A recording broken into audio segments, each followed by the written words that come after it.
Welcome, dear listener, to another quiet journey into the past.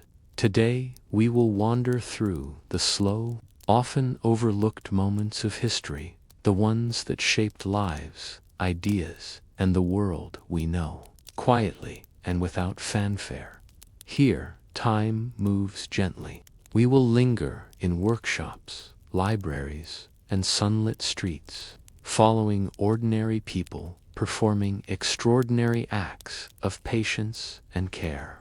So find a comfortable place, let your mind settle, and allow the stories of centuries past to unfold, slowly, like pages turning under candlelight. This is boring past times for sleep where history whispers, and you can drift into the calm rhythm of the past.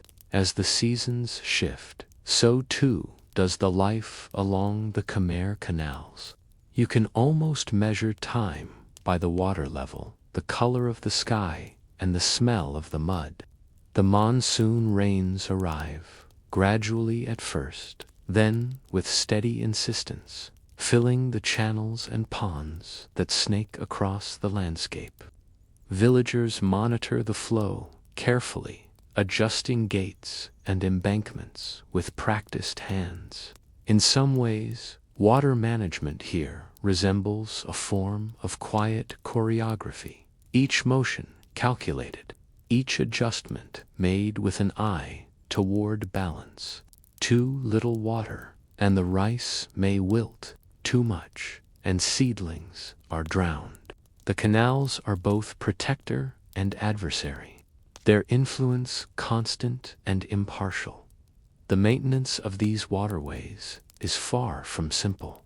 Embankments must be reinforced before the rains swell the rivers. Small breaches can turn into catastrophic floods if left unattended. Mud must be dug, piled, and compacted.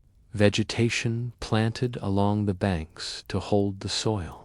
Children and the elderly often participate in these tasks, not out of obligation alone, but as a way to integrate themselves into the life of the community. Knowledge about water flow, soil quality, and plant behavior is distributed across generations, ensuring that expertise is not confined to a single individual, but shared and reinforced through practice. The canals, in this sense, are as much social infrastructure as physical infrastructure. Farmers develop strategies for every eventuality. They plant certain rice varieties in areas prone to flooding, and drought-resistant strains where water may be less predictable. They rotate paddies and adjust the planting schedule according to subtle environmental cues, the rise of a distant river, the behavior of certain birds, or the appearance of particular clouds. Even the slightest observation may influence the timing of a harvest, and mistakes can ripple across the village, threatening the food supply for months. Here, precision and patience are as important as strength or skill. Each decision carries weight, and the consequences of inattention are immediate and tangible. This attention to detail extends beyond agriculture. The villagers have developed an understanding of local ecosystems that today would seem almost ecological. They observe which fish thrive in the canals, which plants attract beneficial insects, and which weeds indicate soil depletion. By interweaving human activity with natural cycles, they minimize waste and maximize yield. For example, canal fish provide protein and fertilize the rice paddies with their waste, while rice straw may be composted or used to reinforce embankments. In this way, life along the canals becomes a continuous, sustainable cycle, a quiet testament to observation and adaptation.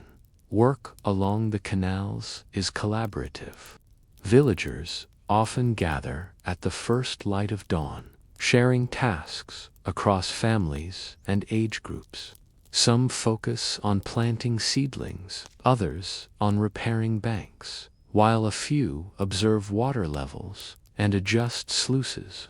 This coordination is both practical and social. The work is shared, and so are stories, observations, and advice. The canals, though unassuming, are social hubs where knowledge, labor, and even gossip circulate. In these interactions, you can see the threads of community woven into the very fabric of survival. Yet, despite careful planning, nature remains unpredictable. There are years when the monsoon is delayed or arrives in destructive torrents. Droughts can leave paddies parched, requiring villagers to ration stored rice and supplement their diet with wild plants or small game. Diseases can strike humans and livestock alike, often spreading along the same networks that sustain life. In these moments, the ingenuity of the Khmer people is most apparent. They build temporary channels, shift crops to higher ground, or use ponds as emergency reservoirs. Each adaptation is a minor miracle, a quiet rebellion against the capriciousness of the environment. The labor is not glamorous, but it is essential. Life along the canals is dictated by the cycles of planting, maintaining, and harvesting rice, punctuated by brief periods of rest and celebration.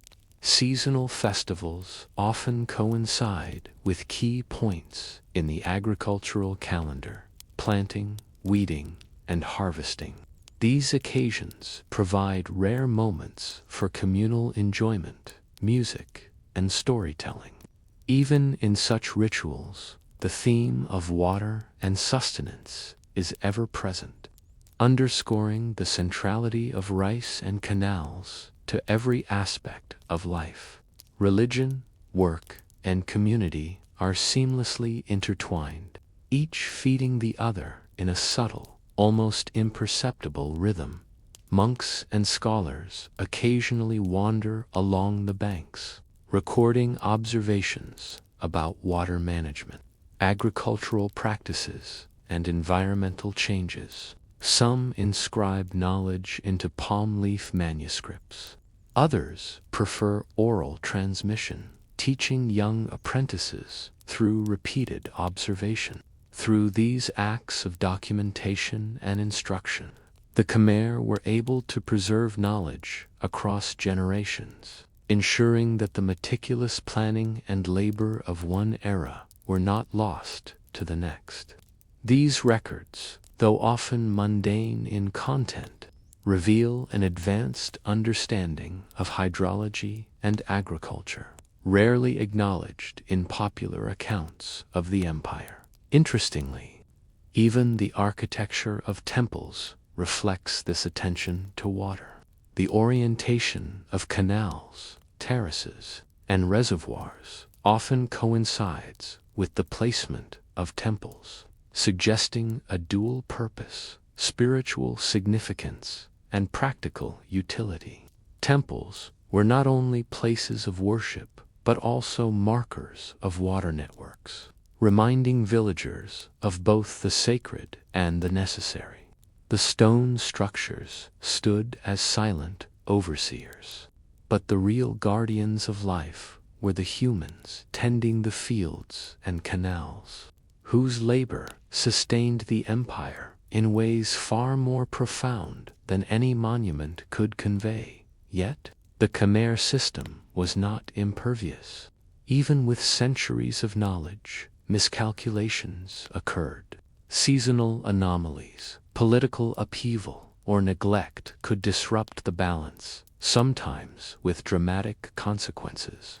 Entire paddies could fail, forcing villages to rely on stored reserves or external aid. Canals silted up, and repair required weeks of communal effort. In these moments, the thin line between abundance and scarcity became starkly visible. Human persistence, careful observation, and cooperation could mitigate disaster. But they could not eliminate risk entirely. The story of the canals is therefore a story of tension and balance between human ingenuity and natural unpredictability, between communal labor and individual responsibility, between routine and the occasional crisis. It is a story not of grand battles or kings, but of quiet endurance, ingenuity, and adaptation.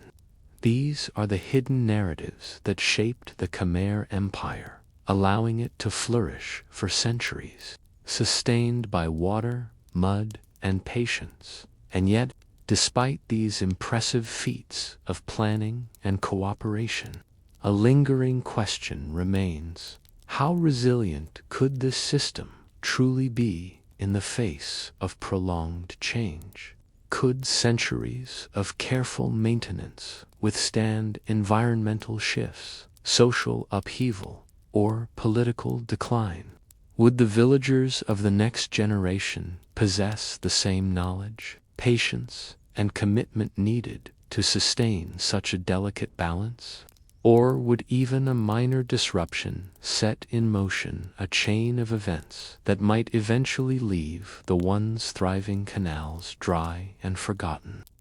As time passes, the canals and rice paddies of Angkor continue to demonstrate both the ingenuity and vulnerability of the Khmer people.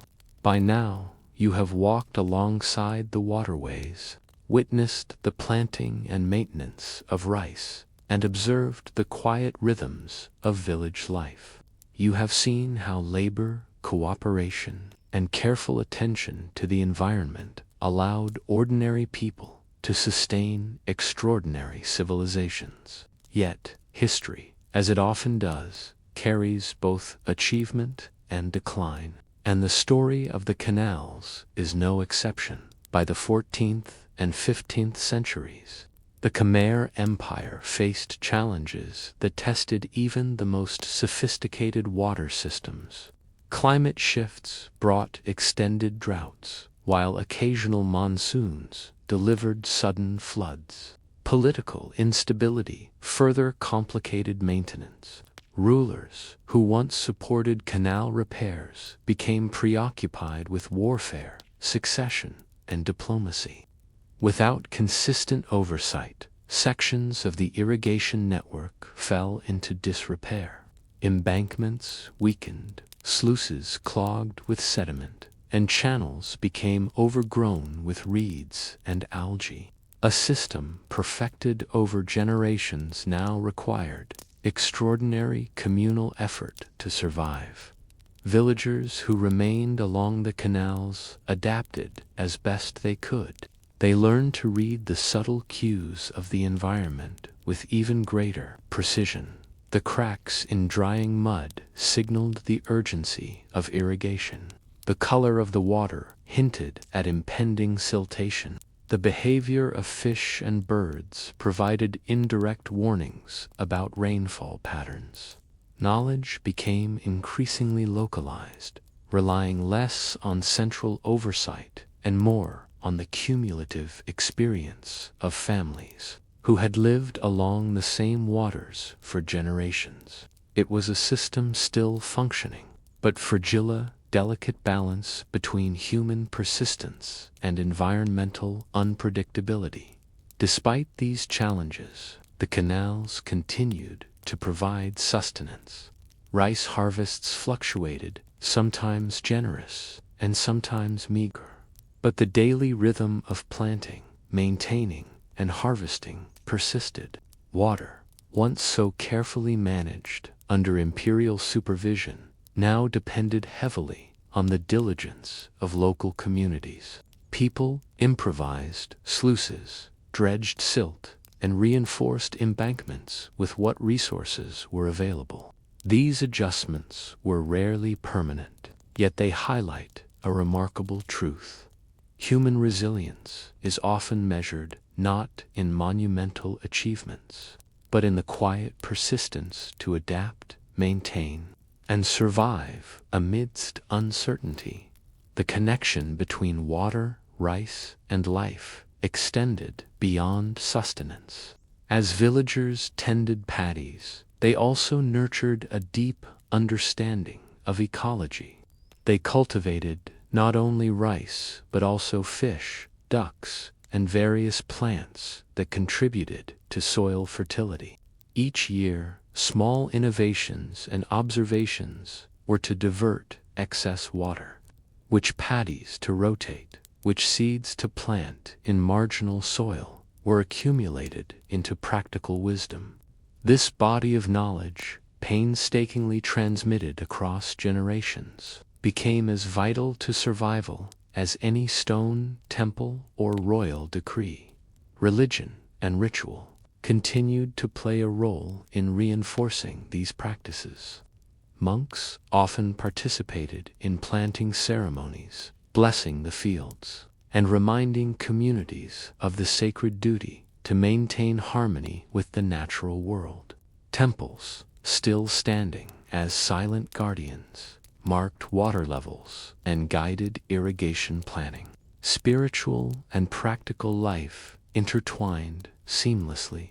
The canals were not only material lifelines, but symbolic conduits of order, patience, and continuity. In these quiet acts, repairing a sluice, transplanting seedlings, observing the water level, people connected with the land, their community, and their history in ways that were almost meditative. However, history is rarely kind to even the most carefully tended systems. By the 15th century, large portions of Angkor's water network had fallen into neglect. Some canals silted up entirely, ponds dried, and rice fields reverted to scrub or forest. Scholars and explorers centuries later would find evidence of grand infrastructure, but the living, breathing system of coordinated labor and observation had largely vanished. The empire itself contracted, and with its decline, the knowledge embedded in those waterways risked disappearing.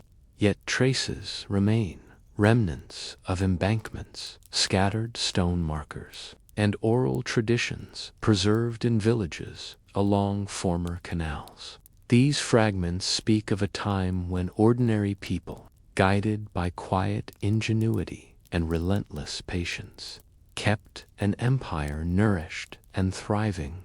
The lessons of the Khmer Canals extend far beyond their historical context. They remind us that civilizations are sustained not only by kings and armies, but by daily acts of care, observation, and adaptation. They teach that resilience depends on meticulous attention to detail, collaboration, and a willingness to respond to subtle changes in the environment. Perhaps most importantly, they demonstrate that even the boring work, the repetitive planting of rice, the careful maintenance of embankments, the patient observation of water, flows the foundation upon which stability, survival, and culture are built. In other words, the most profound history often resides in the mundane, standing beside the slowly flowing water today. You can imagine the countless hands that shaped these channels, the countless hours spent bending over muddy paddies, the generations of families who observed, recorded, and adapted to their environment. You can imagine the villagers' quiet triumphs and small frustrations, the micro-decisions that cumulatively determined life or hardship. These rhythms, imperceptible to the grand narratives of history, were nonetheless essential. The empire endured because ordinary people tended its most vital resources with care and diligence. And so, as you leave the canals and gaze upon the temples that have survived the centuries, a final thought lingers. Could such a delicate balance of labor, knowledge, and environmental awareness exist in today's fast-paced world. If centuries of careful planning and communal effort could falter under neglect or environmental stress, what lessons might modern societies draw from the quiet persistence of the Khmer farmers?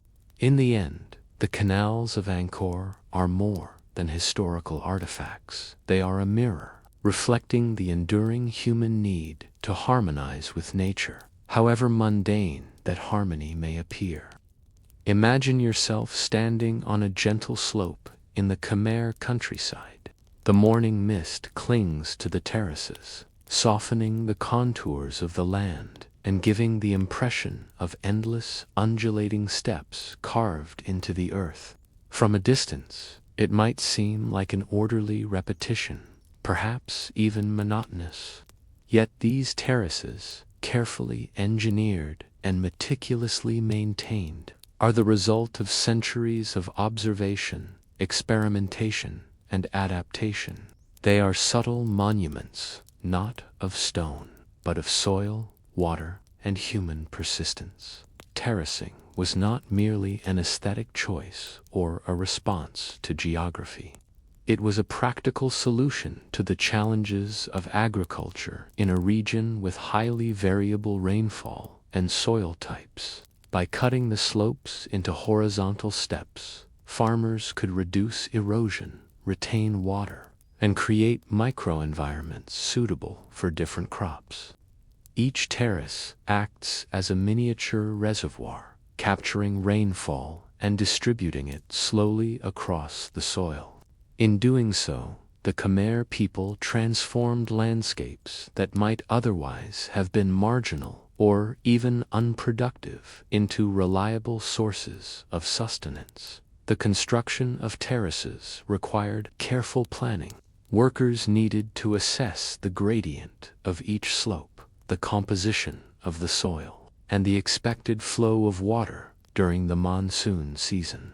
Embankments had to be reinforced, channels dug to prevent overflow, and stones or compacted earth placed to maintain stability. This labor-intensive process could take weeks or months for a single hillside. From a distance, the terraces may appear simple, almost boring in their repetitive form. But closer inspection reveals a complexity that demands both skill and foresight. Daily life along the terraces is dictated by their cyclical nature. Farmers plant seedlings at the topmost step and carefully monitor their progress as water flows down to the lower levels. Each terrace is a controlled ecosystem, requiring vigilance to ensure that water distribution remains even and that soil retains its nutrients. Young villagers learn these techniques early, observing the movement of water, the response of plants, and the subtle signs of erosion or nutrient depletion. The terraces are not static structures. They are living systems, evolving with each season and each generation of farmers. Terracing also encouraged collaboration. Maintaining embankments, repairing breaches, and managing water flow often required collective effort. Villagers coordinated schedules to ensure that tasks were performed in sequence, understanding that the failure of one terrace could compromise the entire hillside. Through these shared responsibilities, communities reinforced social bonds, knowledge transmission, and resilience. Each step of the terrace reflects not only engineering acumen, but also social organization, patience, and the quiet discipline of working in harmony with both nature and neighbors. In addition to their agricultural function, terraces provided a measure of risk management. By creating multiple levels for planting, farmers could stagger sowing and harvesting times, thereby reducing the risk of losing an entire crop to flooding, drought, or pest infestations. The terraces also allowed for soil recovery and nutrient cycling, giving plots time to rest while others were cultivated. In this way, the Khmer people balanced immediate needs with long-term sustainability, ensuring that the land remained productive over decades, if not centuries. Observing the terraces in action, one begins to notice the subtle interactions between human labor and the natural environment. Rainwater is carefully channeled from one level to the next. Small stone or mud walls control the speed of flow, and vegetation along the edges prevents erosion. Even small details, the placement of a stone, the alignment of a furrow, carry significance. Each adjustment is informed by experience, intuition, and careful observation, passed down orally or through simple demonstration. There is no dramatic instruction manual. The knowledge exists in the hands, eyes, and memory of those who work the land day after day. The terraces were also connected to the broader landscape, integrating with canals, reservoirs, and nearby rivers. Water management on the hillside was coordinated with the valley below, ensuring that irrigation was efficient and sustainable. This interconnectedness reflects a holistic understanding of the environment, where individual terraces are part of a larger network sustaining entire communities. The Khmer people, in their seemingly ordinary labor, were managing sophisticated hydraulic systems, quietly mastering a balance between human needs and the forces of nature. Despite this careful design, the work was never without uncertainty. Monsoons could arrive too early or too late, threatening young seedlings. Landslides, minor floods, or erosion could compromise terraces, requiring immediate attention. Farmers needed patience, diligence, and a keen eye for environmental cues. Success was measured not in grandeur or recognition, but in the reliable production of rice, vegetables, and other crops that fed families, villages, and the empire at large. The repetition of these tasks, planting, maintaining, repairing, observing, formed the quiet rhythm of Khmer rural life. And yet, as you walk along the terraces, observing the slow, steady movement of villagers planting, weeding, and tending water channels, a question emerges. How did such meticulous systems come to be perfected, sustained over generations, and coordinated across entire regions? Could the knowledge embedded in these terraces endure indefinitely? Or would environmental changes, social shifts, or political upheavals eventually challenge even the most carefully engineered steps? The terraces, once constructed, require continuous attention. Unlike a building that can stand for decades without intervention, terraced fields are living systems, responding constantly to rainfall, soil conditions, and human activity. Villagers must monitor the stability of embankments, repair erosion, and adjust channels to ensure that water flows evenly across each step. Even the slightest misalignment can lead to uneven saturation, causing some plants to wither while others are drowned. For this reason, vigilance becomes part of daily life. A farmer's eyes are trained to read subtle signs in soil, water, and vegetation that might escape the casual observer. Maintenance is an inherently social endeavor. Families work together to rebuild embankments, dredge channels, or redistribute soil after heavy rains. Work is coordinated across neighboring plots to prevent a single terrace from undermining others. Villagers often develop informal schedules, assigning tasks by skill, age, or experience. Elders mentor children not through formal lessons, but through hands-on guidance, demonstrating the exact angle for a water channel or the correct way to compact soil. In these quiet acts, knowledge is transmitted, refined, and preserved. Each terrace becomes a living classroom, teaching the principles of agriculture, hydraulics, and community cooperation in ways that are both practical and immersive. The terraces also shape the rhythms of life itself. Work begins with the dawn light, when dew is still on the soil and temperatures are cooler. Farmers carry seedlings in woven baskets, bending repeatedly to plant each stalk with care. Water management is interwoven with these tasks. Gates must be opened or closed, channels inspected, and minor breaches patched. The day proceeds slowly, dictated not by clocks but by environmental cues. Mealtimes, rest periods, and social interactions are organized around the land's needs. In this way, the terraces structure the social and temporal fabric of the community as much as they organize the physical landscape. The intelligence behind terracing is subtle but profound. By creating steps, the Khmer people slowed water runoff, reduced soil erosion, and maximized moisture retention. Nutrients are conserved. Topsoil remains where it is needed most. Different crops can be planted on different terraces, with varieties selected for water tolerance, soil depth, and sun exposure. Even pest management becomes easier.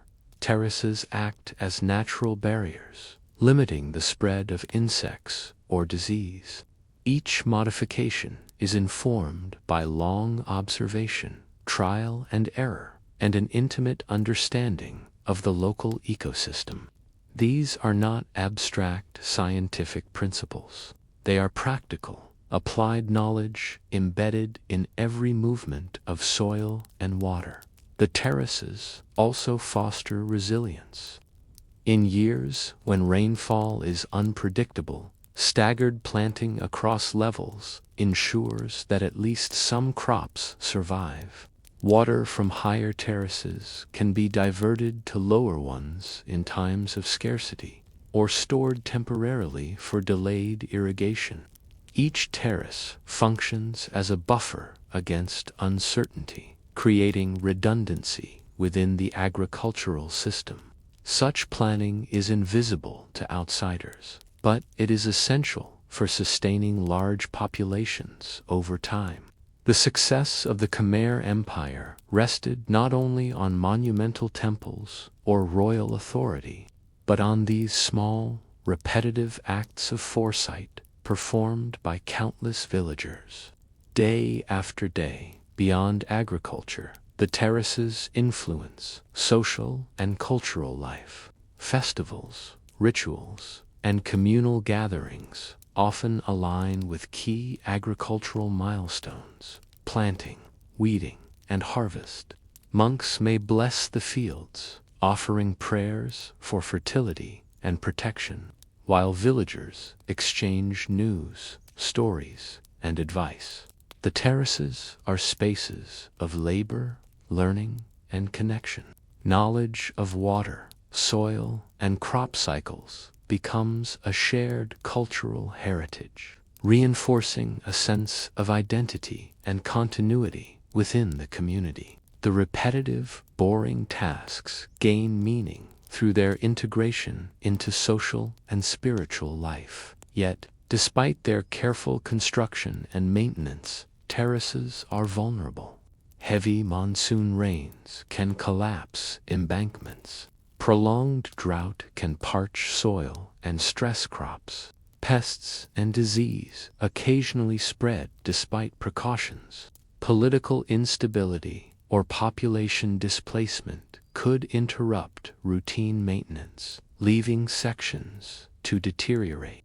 In these moments, the the work of generations becomes precarious. It is a reminder that human ingenuity, while impressive, exists in constant negotiation with environmental forces. Survival requires not just knowledge, but persistence, cooperation, and adaptability. Through this lens, the Khmer terraces are more than agricultural features. They are a testament to human resilience and foresight. Each layer of soil, each carefully measured slope, and each monitored water channel reflects the patient labor of ordinary people. They embody a philosophy of incremental effort, that steady, deliberate work, repeated over years and generations, can produce enduring results. These results are not always visible in monuments or historical records, yet they shape the very foundation of society. And so, as you observe the terraces, noticing the small rivulets of water tracing their way down each step, a question arises. How long could such a system endure if its custodians were removed? Would the knowledge embedded in daily practice survive in memory alone, or would the terraces slowly revert to the natural slope of the land, their ingenuity lost to time? Can the quiet, meticulous labor of ordinary people leave a legacy as lasting as the stone temples that tower over the Khmer countryside? By the later centuries of the Khmer Empire, the terraced landscapes, once meticulously maintained, faced new challenges. Shifting climate patterns brought periods of drought interspersed with sudden, heavy rains. Political changes, succession disputes, invasions, and shifting administrative priorities meant that central oversight of irrigation and terrace maintenance could waver. Yet, despite these pressures, the terraces endured, sustained by the quiet vigilance and knowledge of local communities. It was here, in the day-to-day labor of ordinary villagers, that the true resilience of the Khmer agricultural system became apparent. The work along the terraces remained physically demanding and mentally precise. Villagers continued to monitor water flow, repair breaches in embankments, and adjust planting according to seasonal variations. Children learned from a young age to observe subtle signs in the soil, the water, and the plants themselves, integrating these observations into practical decisions. Skills were honed through repetition, the bending and planting of seedlings, the careful shaping of small channels, the reinforcement of earthen walls. While such labor might appear monotonous from the outside, it was a continuous exercise in problem-solving, patience, and attentiveness sophisticated. Dialogue between humans and the environment. Terraces also continued to act as buffers against environmental uncertainty. Water could be stored on higher terraces during periods of scarcity, then gradually released to lower levels to ensure uniform irrigation. Different crops planted on staggered terraces helped reduce the risk of total crop failure due to pests, disease, or weather anomalies. Each terrace functioned as a microcosm of risk management, demonstrating a deep understanding of the cycles and limits of nature. Through this methodical layering of labor and observation, the Khmer farmers mitigated uncertainty with a subtle, almost invisible intelligence. Even when political support for irrigation declined, villagers preserved the terraces out of necessity and tradition. The knowledge of how to maintain slopes, channels, and embankments became localized, embedded in communal memory rather than royal decree. While the grandeur of temples might fade, the terraces survived as living monuments to the quiet endurance of human ingenuity. Their survival depended less on centralized authority and more on the collective diligence and commitment, people who relied on them for food and livelihood. Terraces also left an enduring cultural and social imprint. Communal labor reinforced cohesion, fostering shared responsibility, mutual assistance, and the transmission of knowledge. Rituals associated with planting and harvesting were imbued with respect for both the land and the labor required to sustain it. The landscape itself became a repository of wisdom. Every slope, channel, and embankment reflected centuries of adaptation and learning.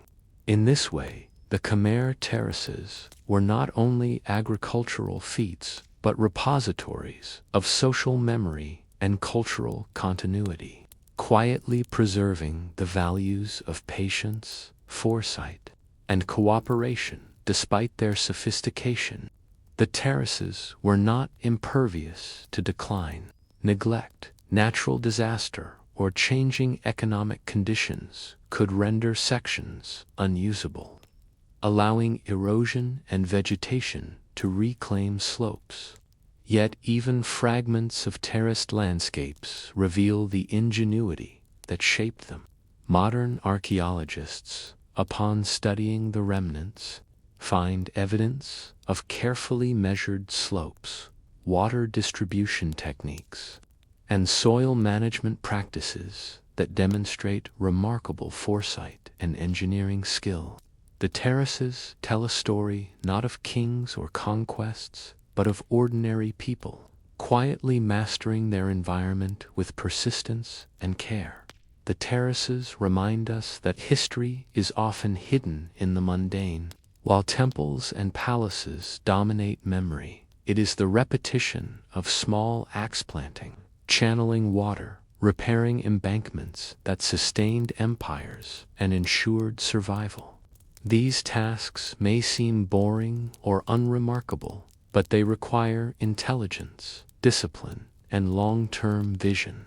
In their quiet way, the terraces are monuments to human resilience, evidence that civilizations are built not only by grand projects or charismatic rulers, but by patient labor, attention to detail, and harmonious interaction with the environment. Tracing the contours of the land with your gaze, you can sense the invisible legacy of centuries of human care.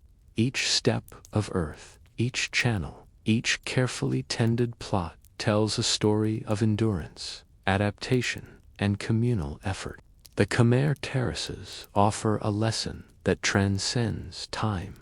Success often depends on consistent, deliberate action rather than dramatic gestures, and survival may hinge on the quiet, persistent work that goes unnoticed by history. And yet, as these terraces slowly weather the passage of time, another thought emerges. What lessons might modern societies draw from this ancient ingenuity?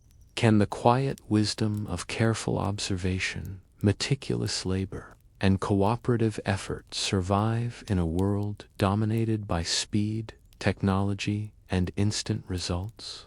Or will such methods, so effective for centuries, remain as historical curiosities, valuable reminders of the power of patience, yet increasingly difficult to apply in contemporary life? Imagine walking through a Khmer village in the soft pre-dawn light. Mist clings to the rice paddies and terraces, and the air carries the earthy scent of wet soil. In the distance, the silhouettes of temple towers rise above the horizon, silent witnesses to centuries of human activity. Here, in these ordinary fields, the sacred and the mundane coexist in ways that are easy to overlook. Monks walk among the farmers, sometimes carrying simple alms bowls, sometimes overseeing the planting of seedlings. Their presence, a quiet reminder that agriculture was not only a matter of survival, but also of spiritual significance. In the Khmer worldview, land and water were not purely material resources. They were imbued with spiritual meaning. Rice, the staple of life, was considered a gift from the earth and the divine, and the act of cultivation carried a moral and ritual dimension. Monks, in their serene robes, were custodians not only of spiritual wisdom, but also of agricultural knowledge. They instructed villagers on planting schedules, water management, and harvest rituals, weaving religious guidance with practical advice. The boundary between sacred practice and everyday labor was porous, and the rhythm of the fields became a form of devotion. Daily routines in the villages often began with rituals. Before planting, villagers might make small offerings of flowers, rice, or incense, asking for favorable weather, fertile soil, and protection against pests. Monks chanted blessings, sometimes moving along the terraces, sprinkling water to purify the land. These rituals were not merely symbolic. They reinforced careful observation and timing. Planting at the wrong moment could risk crop failure, so rituals served both spiritual and practical purposes, anchoring agricultural activity in a rhythm attuned to nature and human experience. Monks also played a key role in education. Young villagers apprenticed with them, learning not only prayers and scripture, but also methods of irrigation, soil management, and pest control. Instruction was subtle and immersive, observing a monk's inspection of a water channel. A child might notice the way embankments are reinforced, or how silt is cleared from canals. Knowledge was transmitted orally and visually, embedded in ritual, routine, and observation. This integration of spiritual and practical instruction ensured that agricultural expertise persisted across generations, tied inseparably to the moral and cultural life of the community. The daily labor of rice cultivation, while repetitive, was enriched by this spiritual dimension. Farmers moved through the fields with deliberate care, planting, weeding, and tending seedlings in a rhythm that mirrored the cycles of monastic life. Chanting from nearby temples or the soft, measured footsteps of monks provided a contemplative background to the labor, imbuing even the most ordinary tasks with a sense of order and purpose. Work became a form of meditation, and the very act of nurturing the land was elevated into a ritual of devotion and stewardship. Water management, too, was intertwined with religious practice. Monks often oversaw the maintenance of canals and reservoirs, ensuring that water flowed to terraces at appropriate times. They could advise when to open sluice gates or redistribute water in anticipation of seasonal changes. Such guidance was based on centuries of accumulated observation and practical experience, codified in a framework that combined spiritual belief and empirical knowledge. The integration of sacred oversight with daily labor allowed communities to coordinate complex agricultural systems efficiently, and sustainably. Cohesion was strengthened by the interplay of religion and agriculture. Festivals and seasonal rituals reinforced shared responsibility and collective memory. Planting, weeding, and harvesting were not purely economic tasks. They were acts of communal participation in a world imbued with spiritual significance. The temple became a center not only of worship, but also of knowledge transmission, social coordination, and environmental stewardship. In this way, the monks' presence in the fields was both symbolic and profoundly practical. They mediated between human effort, environmental forces, and spiritual order. Yet, despite this harmonious integration, questions remained. How did villagers respond when natural forces defied ritual and careful planning? When floods washed away seedlings, or pests destroyed crops, how did faith and labor intersect? Could spiritual guidance compensate for the unpredictability of nature? Or did it serve more as a framework to maintain calm, focus, and communal effort in the face of uncertainty? The answers, subtle and complex, hint at a society that measured success not only in yield, but in the resilience of its practices, the cohesion of its community, and the integration of human labor with a deeper understanding of the natural and spiritual worlds. As you stand among the fields, observing monks moving quietly between patties and terraces, the soft chants blending with the sound of flowing water and birdsong, you recognize that the Khmer Empire's agricultural success was inseparable from its spiritual life. Faith, labor, observation, and cooperation were woven together in a rhythm that sustained both crops and communities. Yet, one question lingers as you watch the morning unfold. How far could such a delicate balance between human effort, environmental unpredictability, and spiritual guidance endure? Could it persist in times of crisis? Or would nature eventually assert a force beyond even the most attentive and devout human intervention? The Khmer villages thrived not only because of physical labor, but also because of careful guidance from those who understood both the land and the spiritual rhythms that accompanied it. Monks, walking barefoot along narrow embankments, carried wisdom accumulated over decades' knowledge of water flow, soil quality, crop rotation, and the signs of impending drought or flood. Their presence reminded villagers that agriculture was more than a mechanical task.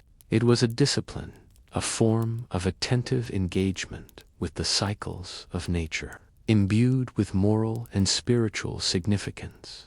Daily routines began before the sun fully illuminated the landscape. Farmers carried baskets of seedlings to terraces, their movements synchronized with the rising light. Each step mattered. Planting too densely could smother young shoots. Failing to maintain embankments could result in soil erosion.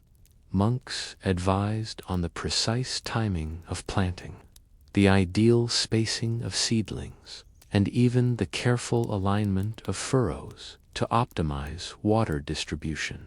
Though these instructions were subtle, they reflected a sophisticated understanding of hydraulics and ecology embedded in religious practice. The integration of religion and agriculture extended beyond instructions into rituals of observation and reflection. Villagers might pause at specific points along the terraces to watch the water ripple, noting the clarity, speed, and depth of flow. Monks interpreted these signs, offering guidance or blessings according to subtle changes in the environment. If water levels were unusually high or low, rituals were performed to honor the spirits of the land and encourage balance. These acts were both spiritual and practical.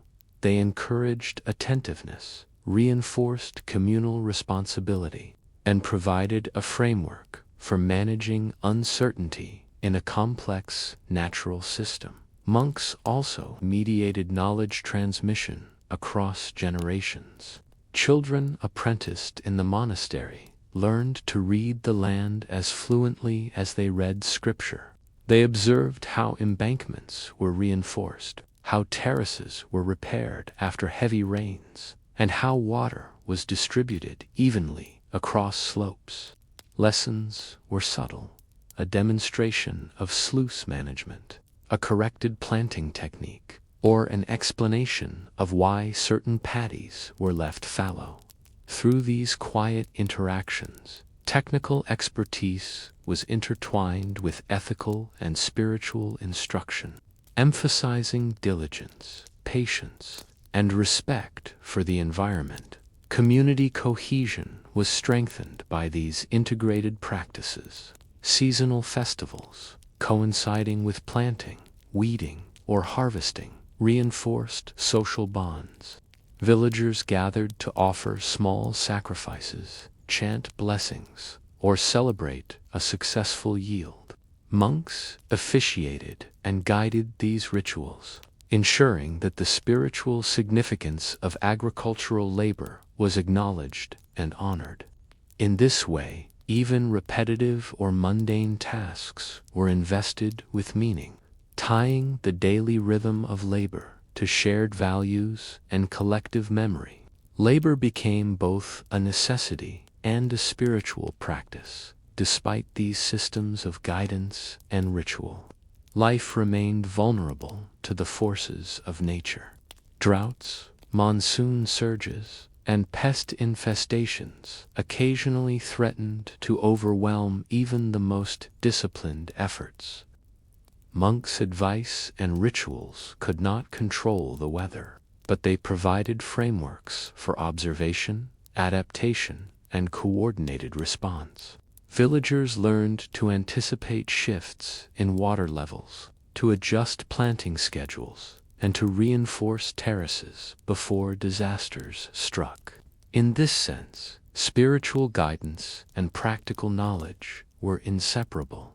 The former cultivated patience, focus, and cooperation, while the latter addressed immediate survival needs. The relationship between monks and villagers illustrates the delicate balance between human agency and environmental constraint. Daily life was shaped by structured observation, repetitive labor, and spiritual discipline. Even small errors, a misplaced seedling, a neglected embankment, a missed observation of water flow could compound over time. Yet the community's resilience was built upon redundancy, shared knowledge, and the consistent presence of careful guidance. This interplay of labor, faith, and observation created a system that was remarkably adaptive, sustained across generations, and capable of responding to both routine and unexpected challenges as the day unfolds along the terraces, and the low sun begins to warm the water and soil. One realizes that the success of the Khmer Empire's agricultural system was not determined solely by monumental projects or royal oversight. It depended equally on these quieter, less visible forces: the careful attention of villagers, the guidance of monks, and the disciplined interplay of spiritual and practical knowledge. Yet, even within this seemingly stable system, questions arise. How resilient was this integration of faith and labor when faced with extended crises, such as prolonged drought, social upheaval, or political instability? Could these centuries-old rhythms continue without interruption, or were they always contingent on the presence of attentive hands, moral guidance, and collective effort?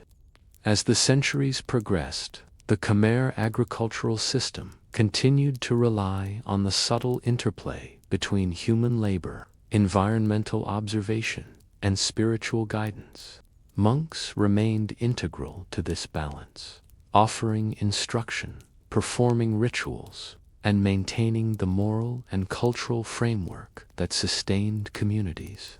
Their influence extended beyond individual terraces and paddies, It shaped collective memory, transmitted technical expertise, and reinforced the social cohesion necessary for survival in an environment that was often unpredictable.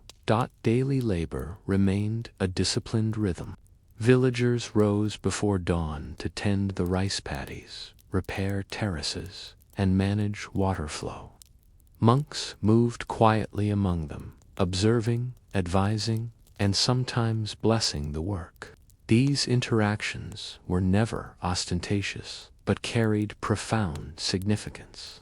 A gesture, a whispered instruction, a carefully timed ritual. It reinforced the understanding that survival required attention, patience, and coordination.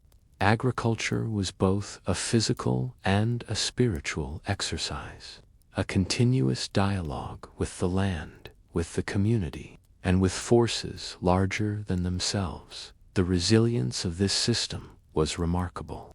Even when extreme weather threatened crops or embankments, the combination of practical knowledge and spiritual guidance allowed villages to respond adaptively. Flooded terraces could be repaired. Drought-prone paddies could be irrigated from nearby reservoirs. Planting schedules could be adjusted to reflect subtle environmental cues. The integration of observation, ritual, and labor created redundancy and flexibility. No single action guaranteed success, but the system as a whole village, monks, terraces, and water networks persisted through cycles of challenge and recovery. Monks also contributed to long-term sustainability through oral instruction, demonstration, and ritualized attention. They preserved techniques for soil management, water distribution, and pest control. Knowledge was embedded in practice rather than written manuals, ensuring that it was accessible, adaptable, and continually reinforced. Even in the absence of centralized authority, communities retained the capacity to maintain terraces, manage water, and produce reliable harvests. Spiritual guidance and practical expertise were inseparable. One without the other would have been far less effective. Yet the system was not invulnerable. Periods of political instability, war, or environmental change could disrupt established rhythms. Communities might be displaced, terraces neglected, or canals silted over. The absence of trained monks or experienced villagers could compromise the delicate balance between labor, observation, and ritual. History records moments when such disruptions led to partial collapses of agricultural networks, illustrating the fragility of even well-integrated human environment systems. Still, the persistence of terrace remnants and water networks centuries later testifies to the enduring efficacy of this careful interplay. The lessons of the Khmer system extend far beyond its historical context. It demonstrates that successful agricultural practice is not merely mechanical, but social, cultural, and spiritual.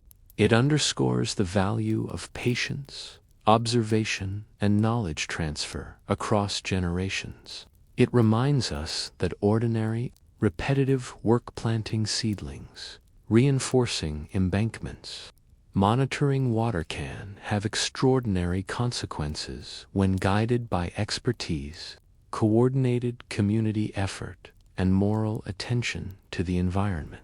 Civilization, in this sense, is as much sustained by monks walking silently among fields as by kings building stone temples. And yet, as you imagine the monks moving through the paddies, observing and guiding the villagers with quiet diligence, another thought lingers. Could such a system survive in a modern context, where speed, technology, and immediate results dominate human priorities? Could the patient, observant, morally guided approach to life and labor be replicated? Or is it uniquely suited to societies with slow, rhythmic cycles and close ties to the land? The Khmer example leaves a subtle, almost hypnotic lesson. The endurance of civilization often depends not on grandeur or spectacle, but on the careful, continuous, and sometimes boring labor of ordinary people guided by attention, knowledge, and ethical responsibility. In the end, the intertwining of monks and fields illustrates a principle both timeless and quiet, that resilience, knowledge, and cultural continuity are cultivated through patience, observation, and harmonious cooperation with both people and nature. The temples may tower in stone, but it is in the soil, the terraces, and the flowing water that the living history of the Khmer Empire is most deeply felt. And in these unassuming spaces, one realizes that the sacred and the mundane are inseparable. Tending the soil is, in its own understated way, an act of devotion, reflection, and enduring human ingenuity.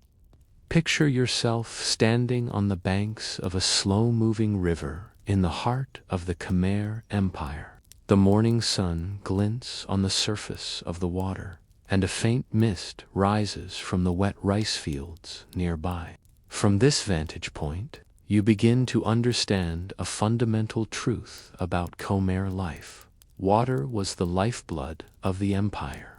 Without rivers, reservoirs, and canals, carefully engineered to sustain both crops and people, the flourishing civilization we associate with Angkor might never have existed.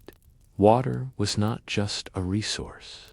It was a system, a network, a disciplined practice of observation, labor, and foresight. The Khmer Empire occupied a region with highly variable rainfall. Monsoons arrived with force, swelling rivers and inundating lowlands, while dry seasons left vast stretches of land parched and unproductive. To survive and thrive, the Khmer developed an intricate system of reservoirs, or barrays, canals, and river diversions designed to regulate water availability throughout the year. Some reservoirs were massive, capable of storing millions of liters of water, while smaller channels ensured distribution to fields, villages, and temples. The network reflected careful planning. Water had to reach the right areas at the right times, neither stagnating nor overwhelming the land. Construction of these reservoirs required remarkable engineering skill and communal effort. Workers dug enormous basins, reinforced embankments, and coordinated channels that connected rivers to agricultural lands. Soil and clay were compacted to prevent leaks, and overflow mechanisms were designed to mitigate flooding.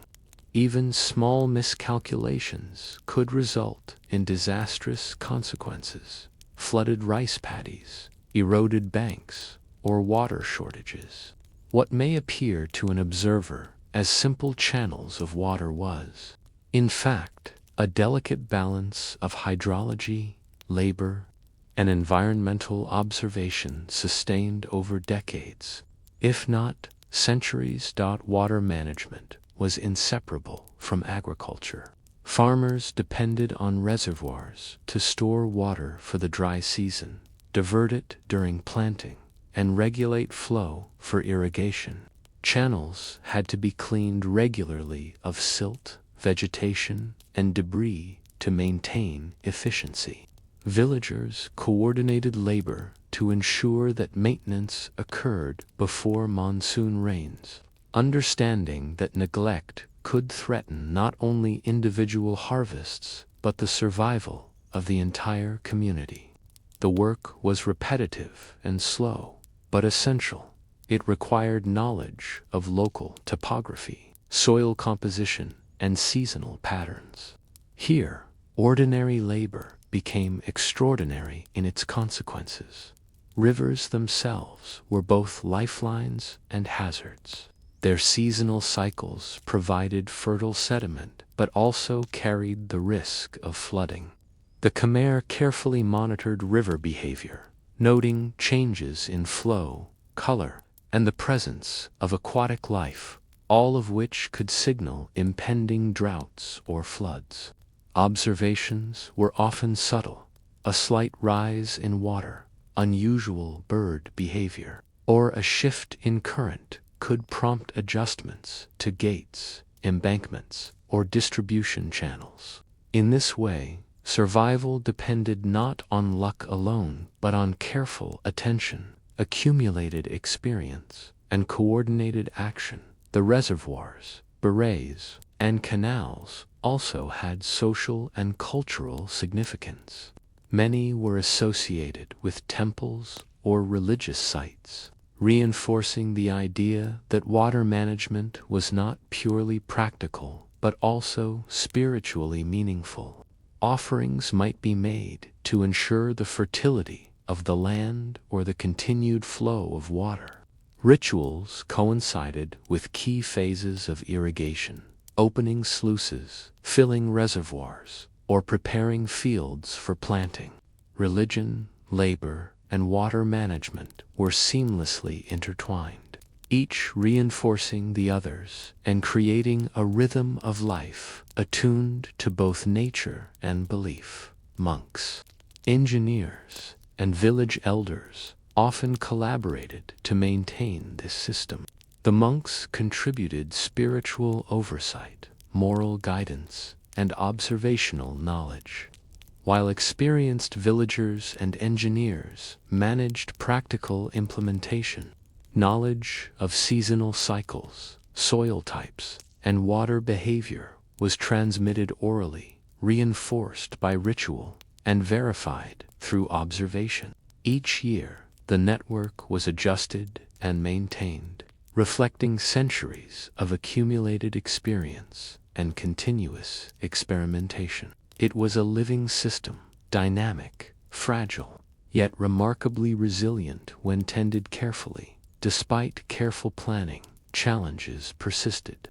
A delayed monsoon could leave reservoirs empty, forcing villagers to ration water or adjust planting schedules. Sudden floods could breach embankments, wash away crops, or overwhelm smaller channels.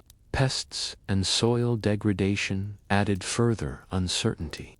Yet, in the face of these challenges, Khmer communities demonstrated an extraordinary capacity for adaptation. They built secondary channels, dug emergency ponds, and coordinated labor to repair damage quickly.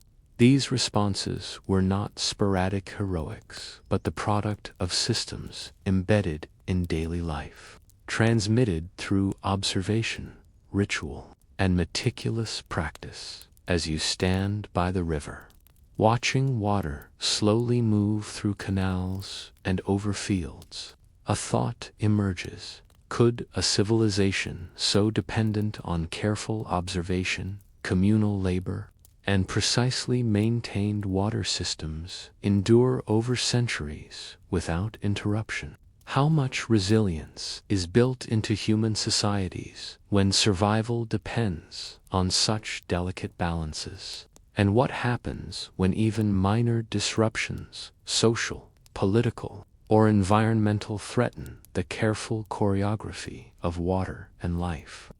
By the later centuries of the Khmer Empire, the water management system had become a sophisticated network requiring constant coordination.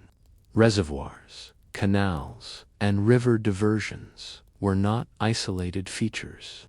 They were interconnected components of a living hydraulic system. The failure of one reservoir or channel could compromise fields miles away, threatening entire communities. For this reason, labor and observation were deeply social activities. Villagers, monks, and engineers collaborated to ensure water was distributed efficiently. Embankments remained intact, and channels were cleared of silt and vegetation before each planting season. Maintenance was repetitive but crucial. Workers spent hours inspecting canals for erosion, reinforcing embankments with compacted soil or stone, and clearing debris that could obstruct flow. Reservoirs required even more vigilance. Cracks in levees had to be detected early, sluices adjusted to control water levels, and overflow systems monitored to prevent sudden flooding. These tasks demanded not only physical effort, but also attentive observation and an understanding of environmental cues. A successful water season was the product of meticulous, sometimes monotonous labor that few outside the villages could appreciate. Coordination extended across villages and districts. Water distribution was planned with collective timing, opening sluice gates at precise moments, diverting water from one channel to another, and adjusting flow to accommodate differing soil types and crops. Elders often led these efforts, relying on decades of experience to anticipate seasonal variations. Their instructions were followed carefully. A mismanaged gate or neglected channel could affect far more than a single household. Such coordination reinforced communal bonds and established social hierarchies rooted in practical knowledge and shared responsibility. The system also depended on long-term observation and record-keeping, though not in the form of written texts. Villagers monitored seasonal changes, noting rainfall patterns, river behavior, and soil conditions. They passed this knowledge orally, often supplemented by ritual markers, to younger generations. Festivals, planting rituals, and ceremonial inspections of reservoirs served as informal but effective methods for knowledge transfer. Water management was inseparable from daily life and cultural practice. It shaped schedules, dictated labor priorities, and structured both individual and communal experience. Reservoirs served multiple purposes beyond irrigation. They provided drinking water, supported fish populations for food, and acted as buffers against extreme weather. In some cases, surplus water was stored for use during droughts, allowing fields to survive through unusually dry periods. The Khmer understood that water was not merely a commodity but a strategic resource whose careful management could sustain not only crops but human survival itself. This integration of natural resource management with social and spiritual practices exemplifies the empire's holistic approach to life. Challenges were constant. Floods could damage embankments, droughts could deplete reservoirs, and silt could accumulate faster than it could be removed. Pests, sedimentation, and human error added further complexity. Villagers adapted with ingenuity. Temporary canals, emergency ponds, and redistributed water ensured that losses were minimized.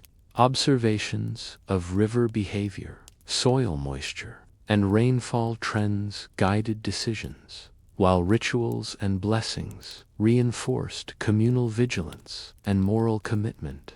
The Khmer system demonstrates that resilience is rarely accidentally cultivated through careful planning, continuous labor, and attentive adaptation to change. The social dimension of water management was equally vital. Tasks were shared across families and villages, ensuring that no single group bore the burden alone. Monks, elders, and laborers participated in both practical and spiritual dimensions, creating a culture in which cooperation patience, and attentiveness were valued. Even the most repetitive labor, clearing a channel, inspecting a sluice, or reinforcing an embankment, was meaningful because it contributed to the survival of the wider community. In this way, mundane labor became a form of shared responsibility and quiet heroism. As you watch water flow through the carefully maintained channels, turning paddies into productive rice fields, a question arises: how much of the empire's endurance depended on these hidden, repetitive tasks? Could the Khmer civilization have survived without meticulous water management, even with its grand temples and monumental constructions? And perhaps more subtly, what does this suggest about the nature of human resilience, that the continuity of life often relies on unglamorous labor, observation, and collective care that goes unnoticed by history? By the height of the Khmer Empire, the network of rivers, reservoirs, and canals had reached a remarkable scale. Massive berries stored millions of liters of water, while intricate channels distributed it across villages, terraces, and rice paddies. From an aerial perspective, the system may appear orderly, even static, yet it was dynamic and fragile, dependent on continuous labor, observation, and adaptation. The flow of water determined survival. Crops thrived or failed.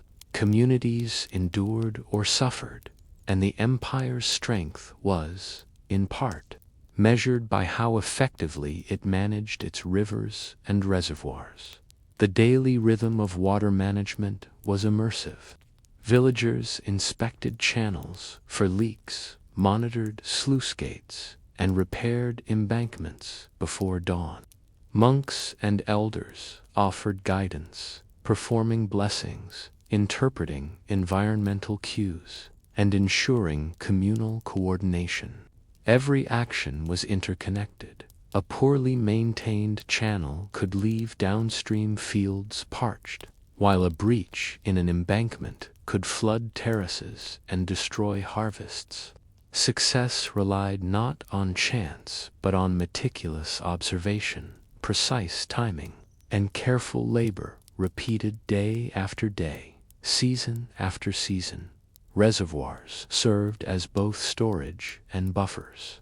During monsoons, they absorbed excess water, preventing floods from devastating fields. During dry spells, they released stored water gradually, ensuring that rice, seedlings, and vegetables could survive. Villagers learned to read the reservoirs as living systems. The color of water, the speed of flow, the presence of sediment and aquatic life fall provided subtle cues for necessary interventions. These observations were supplemented by ritual, reinforcing attentiveness and communal responsibility. Labor and belief were inseparable. Maintaining water systems was as much a spiritual duty as a practical necessity. Despite careful management, the system remained vulnerable. Extended droughts could deplete reservoirs faster than they could be replenished. Sudden monsoons could overwhelm channels and embankments. Political instability or social disruption could interrupt maintenance, leaving the network susceptible to failure. The Khmer Empire demonstrates that even sophisticated engineering and communal effort cannot eliminate uncertainty entirely. Resilience was cultivated through continuous adaptation, redundancy, and a combination of practical knowledge and moral vigilance. The empire endured because ordinary villagers, guided by observation and ritual, worked tirelessly to sustain a fragile balance. The social and cultural dimensions of water management were as important as the technical. Festivals, rituals, and collective labor reinforced communal memory and coordination. Villagers passed knowledge orally and experientially, ensuring that the subtleties of irrigation, reservoir maintenance, and flood mitigation survived across generations. Monks mediated between human labor and the forces of nature, integrating moral guidance with practical instruction. In this way, water management was not merely an economic or engineering challenge. It was a framework for social cohesion, environmental awareness, and cultural continuity. Even today, the remnants of Khmer reservoirs and canals testify to this remarkable balance. Stone markers, embankment remains, and the outlines of berets reveal sophisticated hydraulic understanding, while their continued influence on local water systems demonstrates enduring utility. The lessons of these networks are subtle but profound. Survival depends not only on monumental projects, but also on patient labor, observation, knowledge, transmission, and cooperative effort. Ordinary people, quietly tending the flow of water, ensured the vitality of the empire in ways that are rarely acknowledged in traditional histories. As you stand beside a reservoir, watching water ripple across the surface, a final reflection arises. The Khmer Empire's endurance rested on the meticulous, often boring work of countless villagers, monks, and elders who maintained harmony between human needs and natural forces. Could modern societies learn from this attention to detail, communal coordination, and patient observation? And more quietly, how much of human survival, even today, relies on repetitive, unglamorous labor that rarely enters the historical record, yet quietly shapes the fate of communities and civilizations alike? Imagine walking along a dusty path winding through a village on the outskirts of Angkor. Towering stone temples loom in the distance, their spires catching the morning light, awe-inspiring and monumental. Yet, in this very shadow, life unfolds quietly and rhythmically. Villagers move through rice paddies, canals, and terraces, carrying baskets of seedlings, repairing irrigation channels, and tending animals. These are the forgotten farmers, the ordinary men, women, and children whose labor fed the empire, maintained its water networks, and ensured that the stone temples could exist in a world sustained by food and water. Daily life for these farmers was repetitive but essential. Before sunrise, they were already in the fields, planting or tending seedlings. Water from nearby canals flowed steadily into paddies, guided by carefully maintained sluices. Farmers inspected the land, adjusted embankments, and repaired erosion where necessary. Each movement, each small task, had consequences for the yield that would feed families, communities, and workers in the distant temple complexes. The grandeur of Angkor depended entirely on these invisible rhythms of labor. Yet the farmers themselves rarely appear in historical records or monumental inscriptions. Work was dictated by the seasons. During planting, fields were alive with the sound of bending and stamping as seedlings were set into mud. During harvest, families moved collectively, cutting stalks, bundling rice, and carrying it to drying areas. Beyond planting and harvesting, routine maintenance of canals, terraces, and reservoirs consumed a significant portion of daily life. Minor neglect could result in crop loss, so diligence was paramount. Labor was not glamorous. It was repetitive, physically demanding, and often exhausting. Yet, it was also deeply skilled. Farmers understood subtle variations in soil, water, flow, and plant health. Knowledge accumulated over generations and transmitted orally. Often by observing elders at work, agriculture was intertwined with social and communal obligations. Families coordinated tasks, neighbors assisted each other, and village elders oversaw work schedules to ensure equitable contribution and successful management of shared resources.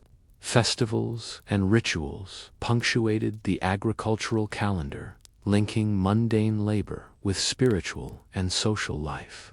Offerings to spirits of the land, blessings from monks, and communal celebrations of harvest reinforced the connection between effort, survival, and cultural practice.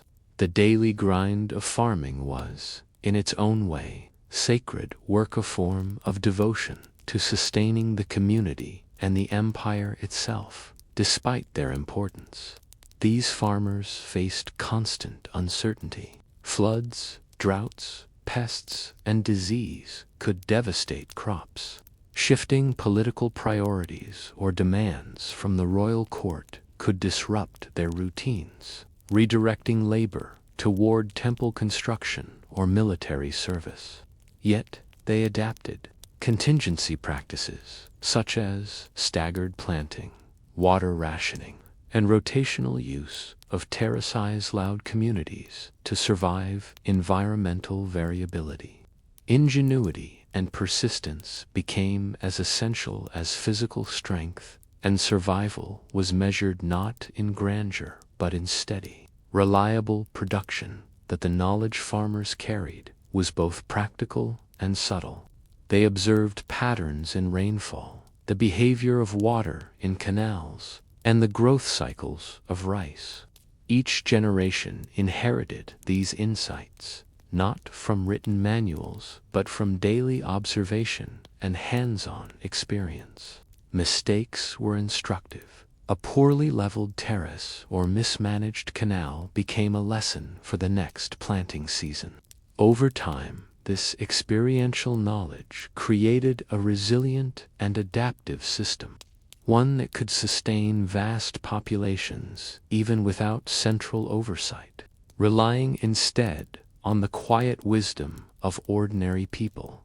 And yet, as you watch the farmers working, bending, planting, adjusting water flow, repairing terraces, you realize that history often forgets them. While stone temples endure and inscriptions commemorate kings and victories, the labor of these individuals underpinned the entire empire. They represent the ordinary, repetitive, yet absolutely essential work upon which civilization rests. A question emerges: how much of the Khmer Empire's greatness depended not on its monumental architecture, but on these countless unseen acts of diligence? And if such labor goes unrecorded, how will future generations understand the foundations of a society built not only by kings and priests, but by the invisible, persistent work of ordinary people? Life for the Khmer farmers was defined by rhythm, repetition, and attentiveness. Each day began before dawn, when the air was cool and the soil moist. Farmers carried seedlings in woven baskets, planting them carefully in the soft, waterlogged paddies. Every step mattered.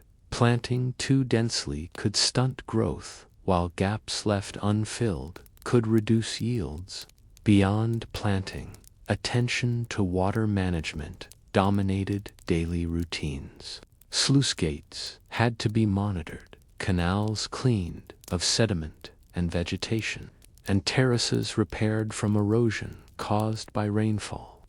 The survival of families and, indirectly, the empire itself depended on these seemingly mundane tasks. The physicality of the work was relentless. Farmers bent and stooped for hours, moving slowly through mud, carrying heavy loads of rice or tools. Children often assisted, learning the techniques and rhythms that would later sustain them as adults. Labor was both individual and communal. Families coordinated planting and harvesting schedules, while village elders organized collective maintenance of terraces and irrigation channels.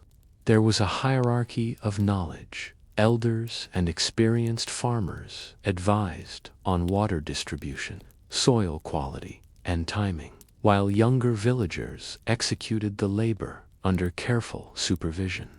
Through this continuous interaction, knowledge was transmitted and refined across generations. The farmers' ingenuity lay in subtle adaptation. They observed rainfall patterns, water flow, and soil conditions, making incremental adjustments to maintain productivity. During dry spells, water was rationed from reservoirs and canals, directed to the most critical paddies first. Terraces were reinforced to prevent collapse, and excess silt was redistributed to enrich fields. Crop rotation and staggered planting schedules reduced vulnerability to pests and disease. Each decision was informed by years of accumulated experience, observation, and trial and error learning. Though the techniques were repetitive and quiet, their consequences were profound. Without these adaptations, harvests could fail, and communities might starve. Communal labor strengthened social bonds and ensured resilience. Festivals, ritual offerings, and communal meals punctuated the agricultural calendar, creating opportunities for cooperation, knowledge transfer, and reinforcement of social cohesion. Monks or elders might bless newly planted fields, providing both spiritual protection and a shared framework for communal effort. Work that might otherwise feel monotonous gained purpose and meaning when tied to collective survival and cultural tradition. The invisible labor of farmers became a vital thread linking everyday existence to broader social and spiritual networks. Yet, vulnerability was ever present. Monsoon floods could sweep away terraces and drown crops. Extended droughts threatened water supplies. Crop pests, disease, and soil depletion introduced further uncertainty. Farmers adapted by staggering planting across terraces, reinforcing canals, and storing seeds for future use. Labor, observation, and coordination were never optional. They were life-sustaining practices performed quietly and consistently. Survival depended on vigilance, patience, and the ability to respond flexibly to environmental cues. The contrast between the grandeur of stone temples and the daily toil of farmers is stark but revealing. Temples dominate the historical record, yet they could not exist without the steady productivity of the fields.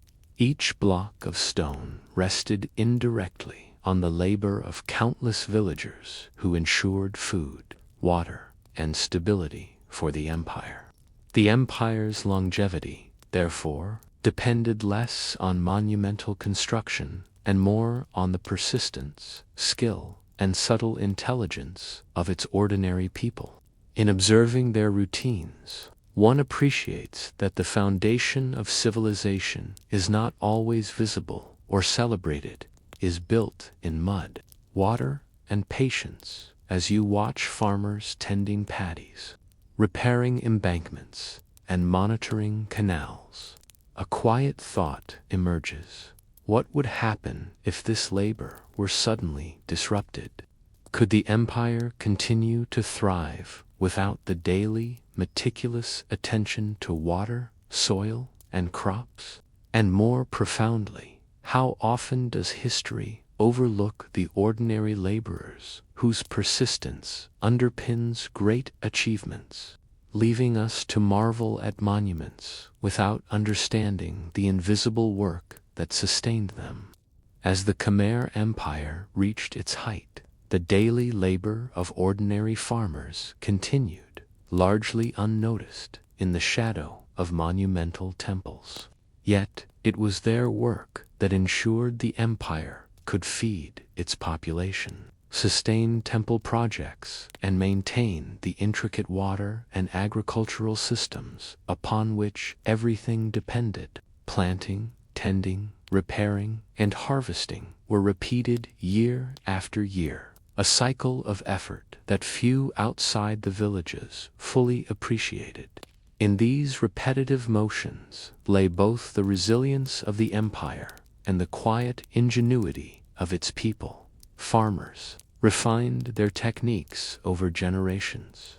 Terraces were meticulously maintained to prevent soil erosion. Canals were continuously cleared and adjusted to ensure even water distribution, and planting schedules were staggered to optimize yield.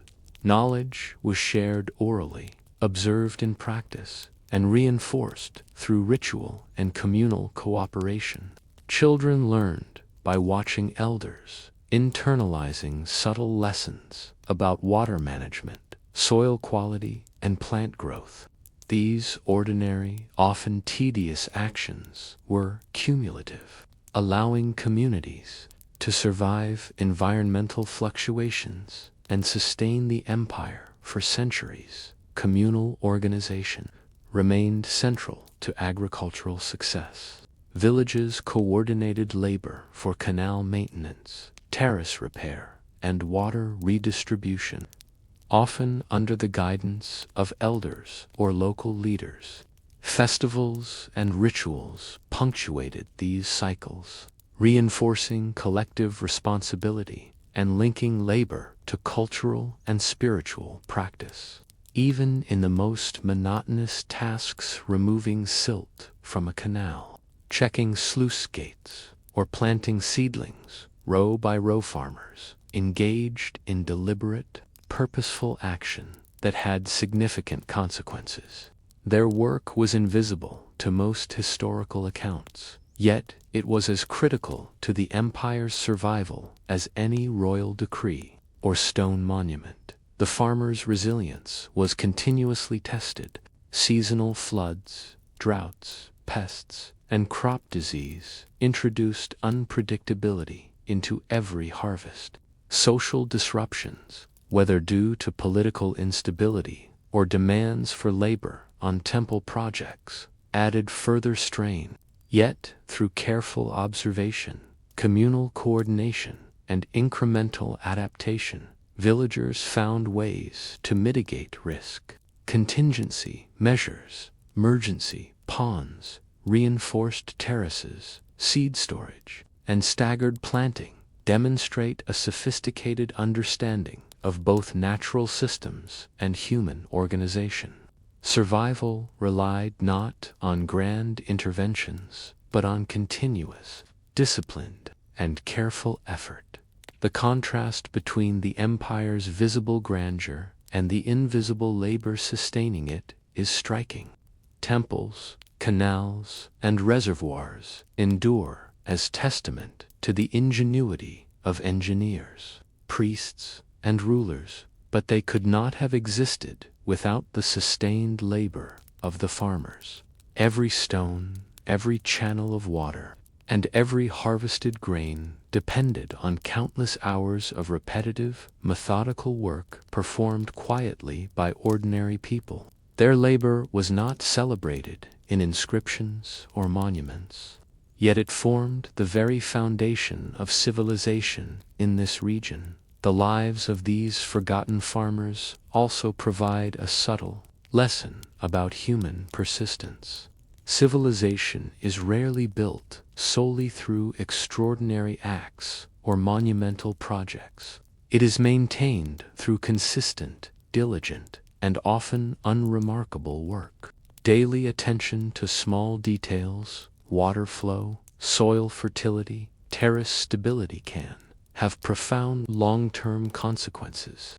In the case of the Khmer Empire, the invisible labor of ordinary people allowed monumental achievements to endure, ensuring that both life and culture could flourish alongside stone temples.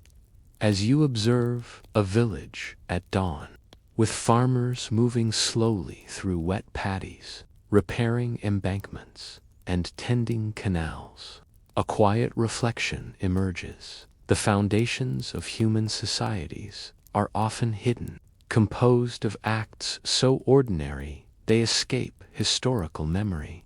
How many civilizations have risen or fallen on the quiet diligence of their unseen laborers? And in today's world, as we marvel at infrastructure, technology, or monumental achievements, are we equally attentive to the ordinary, persistent labor that underpins it all?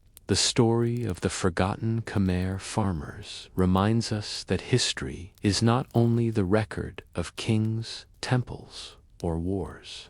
It is the accumulation of small, patient acts of survival, knowledge, and care performed repeatedly by ordinary people whose names may never be known, yet whose work sustains life, culture, and civilization itself. And so, our journey through the quiet corners of history comes to a pause. The workshops, the libraries, the hands that labored patiently, they remain in memory. Even as centuries pass and the world continues to change, remember, the significance of history often lies not in grand events, but in the small, persistent acts of care, curiosity, and human resilience. As you rest, carry these quiet stories with you, allowing the calm rhythms of the past to linger. And when you wake, perhaps you will glimpse, even briefly, the enduring power of ordinary moments that shaped our world. Thank you for joining us in boring past times for sleep. Until the next quiet journey, may your thoughts drift gently like candlelight across ancient parchment.